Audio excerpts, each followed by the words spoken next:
Well, we see a lot of inefficiencies in the market, in the way it's been designed, and the fact that a lot of the public services are being delivered out of silos, and that they're being commissioned out of silos. So, for instance, neighbouring geographies or neighbouring local authorities don't necessarily collaborate to try and procure things together, and so you get duplication of services, which is inefficient and is more expensive to run parts of government, and that happens together with central government departments as well. So the silo commissioning, the nature of it is one of the things that we see as being inefficient.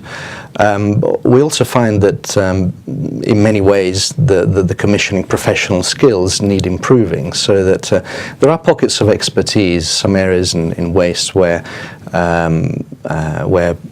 frankly the commissioning is being carried out very professionally and systematically along policy lines that are consistent over time, and those work quite well. But in many other cases there's lots of bureaucracy, and there are lots of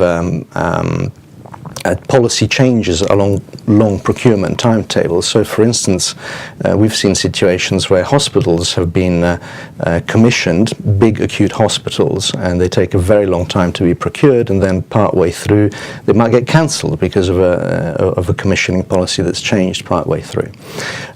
Also, the commissioning tends not to be strategic. In other words, it doesn't really look at the best available data of what users actually need, and we feel that sometimes there are political drivers behind commissioning as opposed to the users in mind. And the final piece, I suppose, is that not all public services are contested. So there are artificial boundaries.